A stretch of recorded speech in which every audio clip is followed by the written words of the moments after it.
First and foremost, I got a four-man staff underneath me, okay?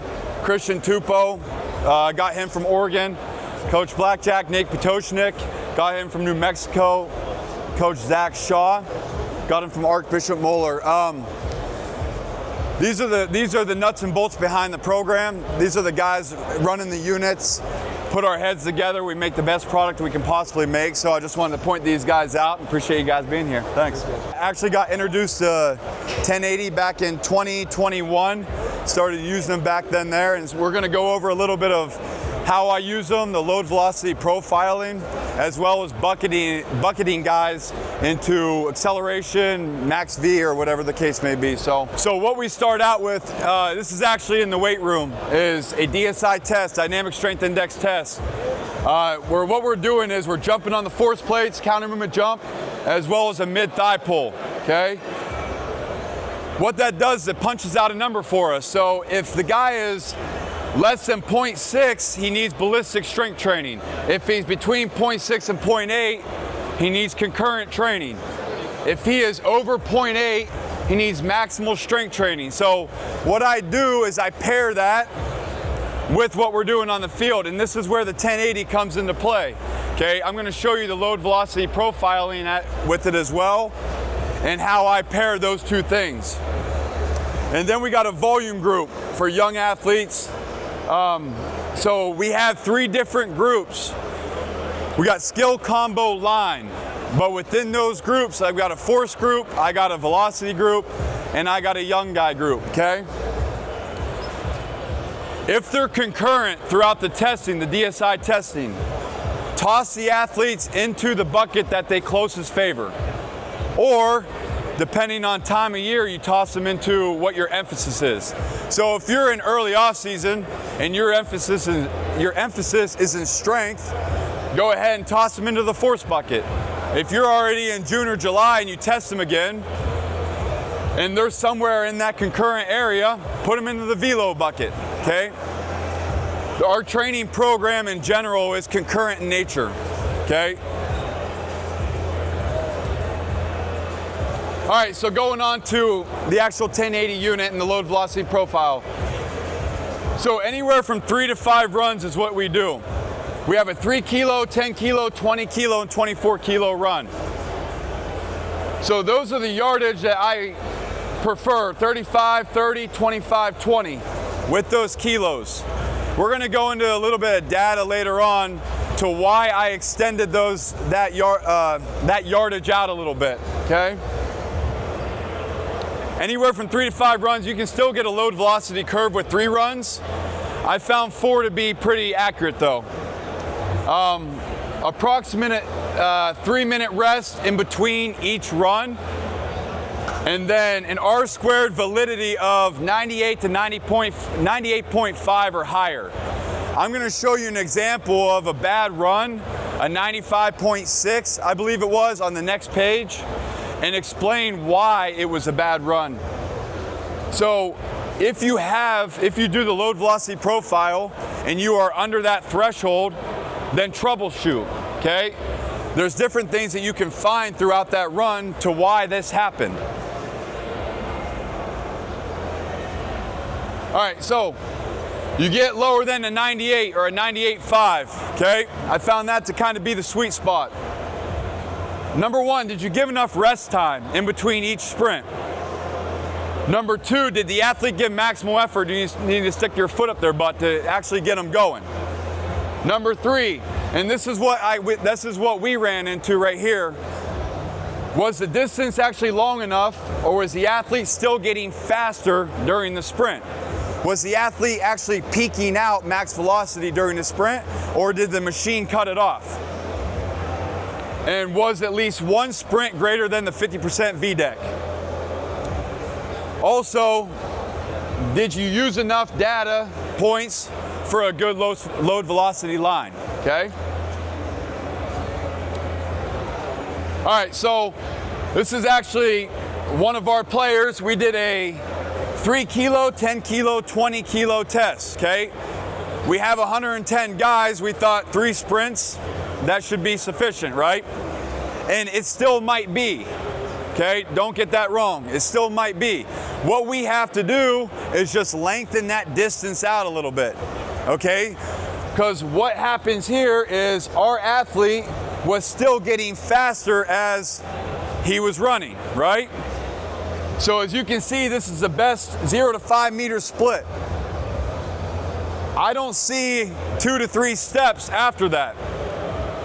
If I see 2 to 3 steps, maybe even a little more of them dropping off, I know I hit max velocity with that athlete and that load on the belt, okay? But one of the sprints, okay, we didn't go long enough on all 3 sprints actually, and they weren't peaking out, okay? So when you look at this graph, obviously you see 10 kilos a little off. You see an R squared of 95.8, okay? I don't suggest probably running again that day. What I suggest you do is let that athlete recover a couple days, go ahead and find a time for him to do it again, okay? Make sure you cover with that athlete. Number 1, it's maximal effort. You better be sprinting. Number 2, okay, you got to sprint through the dang cones that you set up, right?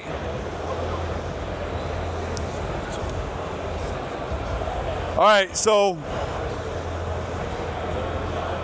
a comprehensive view of speed programming now based off of this and based off of your DSI test. Okay, so we bring both of these things together to get the best of the best in the weight room and on the field. Okay, first and foremost, reverse engineer, okay, all the football guys here, reverse engineer off of that first week of camp. Okay, how much high speed distance do you need? How much total volume do you need to finish up with in July so that the guys and the athletes are ready for that first week of camp? So make sure you reverse engineer that process. Number 2, surf the curve. And what I mean by that is a force velocity curve. Okay, emphasize what the athlete needs based on their DSI test and their load velocity profile. Coordinate the emphasis of the weight room with the emphasis of on-field running and vice versa. So for instance, Tuesday is our max velocity day. What are we doing in the weight room? What are we doing on the field? We're doing max velocity on the field. I'm gonna pair the weight room, if it's lower body, with rate of force development in the weight room. Whether that's trap bar jumps, whether that is drop jumps, whatever the case may be, how much rate of force development can we get in the weight room paired with on the field?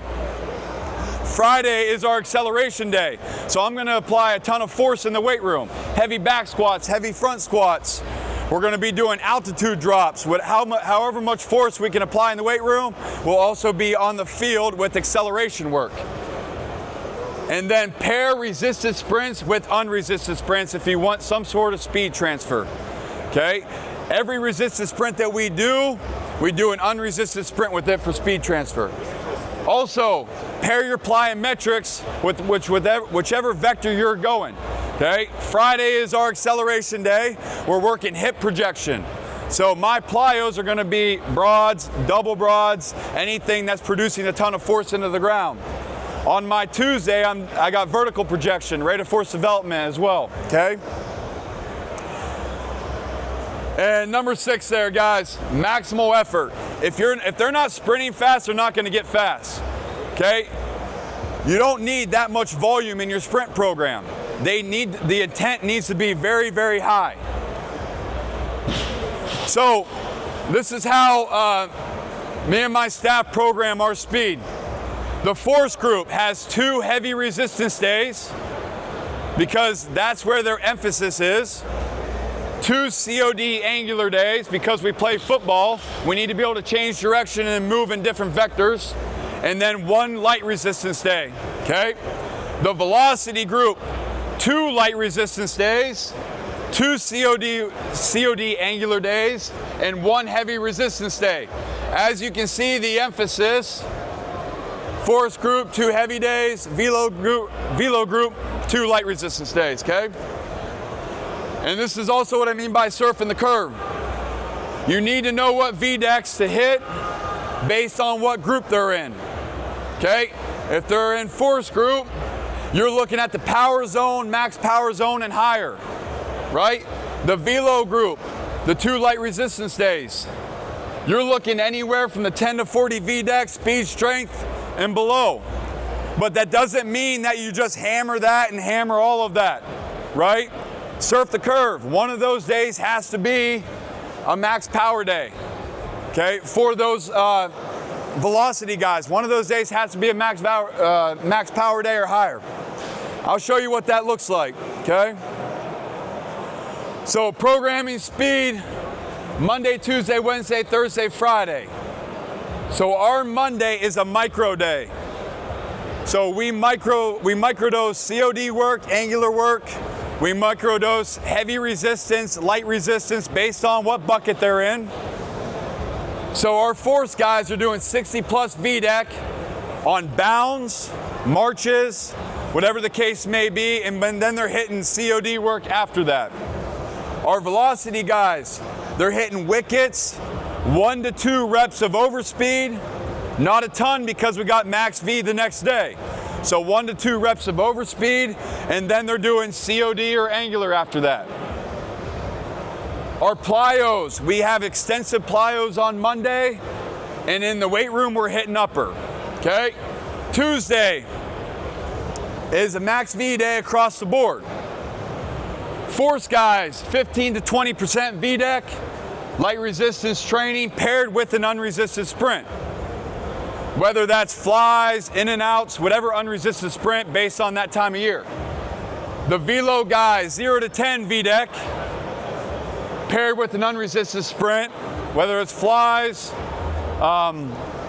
in and outs, whatever you choose during that time of year. Plyos, vertical vector, okay? Because we're working max V that day. Hurdle hops.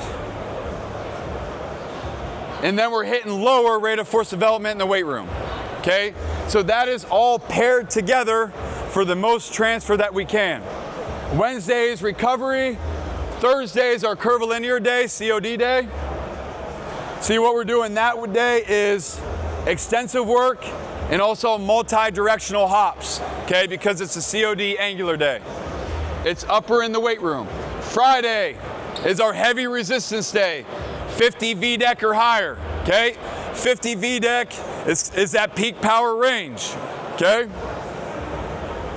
We pair that with the unresisted sprints. Those unresisted sprints are gonna be anywhere from 5 to 15 yards, okay? Because we're working acceleration that day.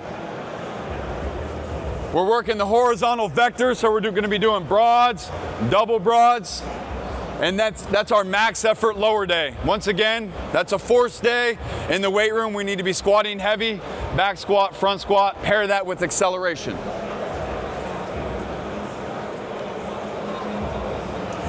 All right, wave programming. Now, wave programming, you can wave it however you please, but obviously it's based on what time of year it is or what emphasis you're doing, okay? So, I just put 2 examples up here, a 4-week block and a 12-week block, okay? On top, it's a light resistance block. We go from 20 VDEC all the way down to 5. Obviously, as the weeks go on, the yardage is getting longer, right? The VDEC is going down. It's just a simple wave progression, okay? Don't need to get too much into the weeds with it. Our heavy resistance, okay? This is an example of a 12-week block. This is the complete opposite. As the VDEC gets higher, the yardage goes down, but the reps go up, right? So an athlete with 50 VDEC on, heck, at the end of his cycle, he's got 12 sprints. He's got 6 resisted, 6 unresisted, right? At a heavy VDEC, but short yardage. So it's just reversed. Once again, you can wave it however you please based on your program. Guys, always at the end, evaluate your data, right? Don't just use the machine, oh, this is cool, right? He ran faster than he did last week. Look at the data. What do you need to change for the next cycle? Did his 0 to 10 split or 0 to 5 splits get faster? Did he get slower? Right? Does his right leg, is there an asymmetry in his right leg or left leg? You guys got to look at that stuff.